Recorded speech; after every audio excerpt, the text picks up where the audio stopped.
Okay, people, let's slow it down with the Weekly Shonen Magazine and Weekly Shonen Jump author comments, courtesy of Jose_K. Okay, people, before we get started, quickly, if you would hit that subscribe button and that bell to get notified. We drop new episodes of FORNEVER News every Saturday, 12 p.m. EST, and throughout the week, we re-upload some segments for your viewing pleasure. Hit them buttons, and let's get into the story, shall we? To start things off, we got Kate Urana, author of Gachi Akuta. Sneak skill effect, being able to sniff out high-class goods without realizing their existence. Okie dokie.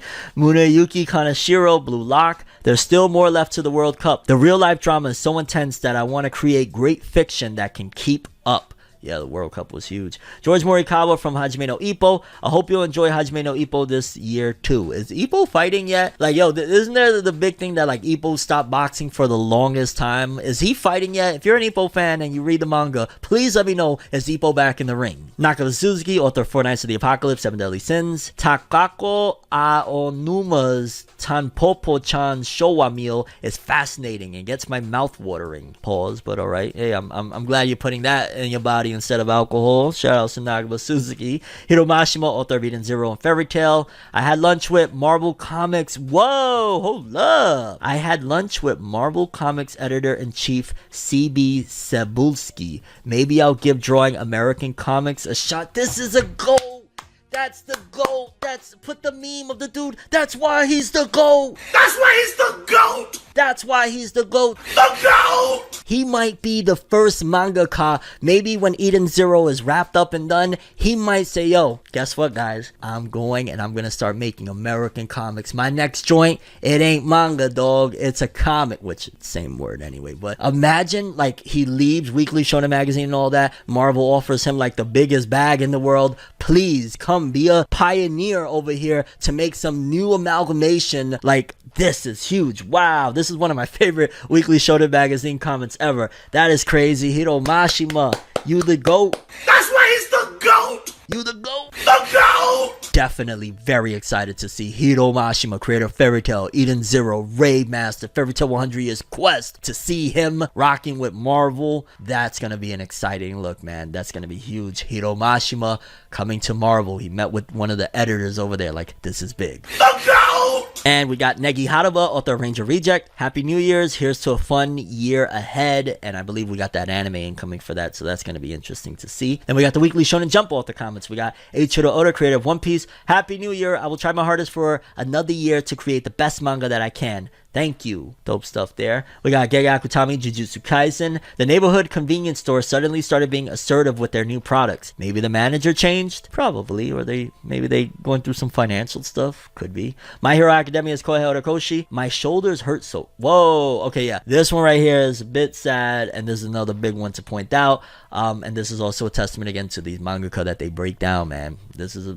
real. He said, my shoulders hurt so much. If it was going to hurt this much, then I wish I never had shoulders. That's going to be something that's going to push My Hero Academia to wrapping up sooner than later. Health issues always make these manga authors decide, okay, can't do it no more. Sorry. Speedy recovery and best wishes to Kohei Horikoshi. This is probably, again, another reason why he'd be having to take breaks. He can't handle it. He's falling apart. We got Black Clover's Yuki Tabata. I'm so happy that I got to attend Jump Festa with both sides of the family. Happy New Year to everyone. That is so fire, man. That is so fire. I love hearing all that wholesome stuff, dog. Wow. Yeah, shout outs to Yuki Tabata, living the dream. We love you, guy. Keep it up. And yeah, people, those were the Weekly Shonen Magazine and Weekly Shonen Jump author comments. Always a treat. Some very huge and interesting news in the world of anime yet again with Idris Elba. And you're probably like, Idris Elba, what the heck is going on here, fam? Well, apparently it looks as though Crunchyroll is working to make big moves. Crunchyroll is not sleeping. Crunchyroll is not slacking. It looks as though with that Sony backing behind them,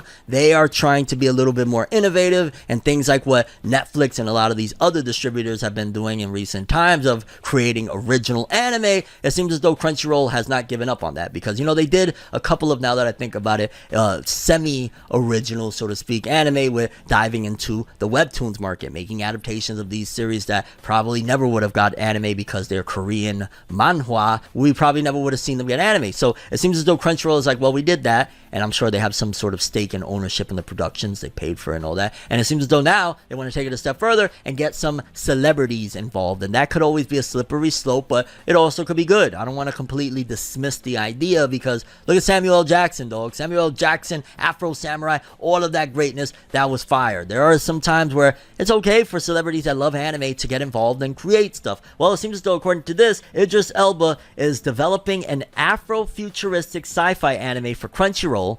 Dantai is set in a corrupt society where biotech has created a gap between the rich and the poor. And for starters, shout outs to very big deal Idris Elba getting involved. Also shout outs to the fact that it's an Afro-futuristic sci-fi anime. Very, very dope. I hope that whatever we get with this is pretty much what Yasuke was supposed to be, in terms of like, yo, Yasuke was a massively dope idea, but it missed on execution, right? Like, it was dope. They had Mappa doing the animation, all of that good stuff, but when they started adding in those sci-fi elements, when we were initially sold on like, yo, this is Yasuke, dog, one of Oda Nobunaga's right-hand men, like, yo, we're about to get this crazy story, and then they were like, by the way, there's Gundam inside of there, like, hey, here's some mechs. You're like, what? So with this Dantai anime, the fact that they're being upfront, like, no, this is a futuristic sci-fi anime for Crunchyroll, it's like, okay, there won't be no backlash of, what are you doing putting this, because Yasuke, again, was a person, you know, from historical times. We wanted to see the I still wouldn't be mad at them giving it another shot at doing Yasuke and taking that mech stuff out of there. So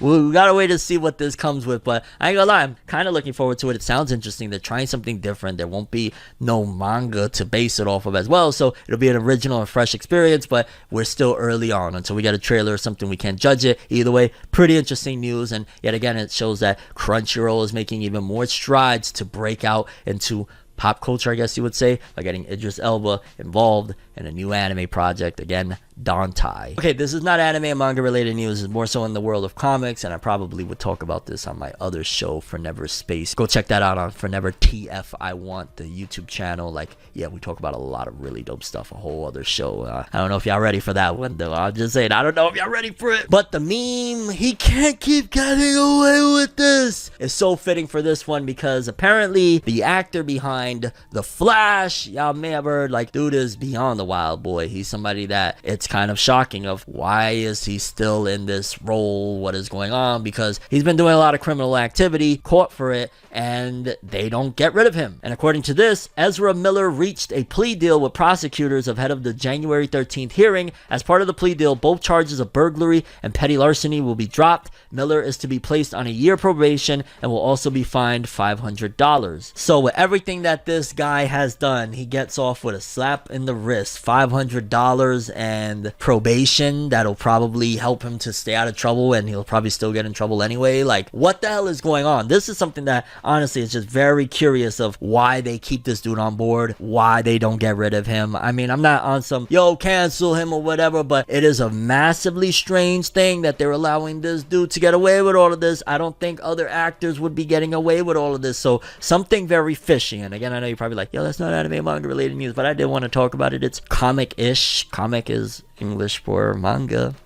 Yeah, I don't know. I just find it ridiculous that this dude is getting away with all of this. Like, he can't keep getting away with it. But it is what it is. Lights be flashing and looking at me, such a odd unique, yet I'm so unique and you're looking at me. If the walls could talk, they would probably read bleak, and I'd probably say, bitch, get the fuck off me.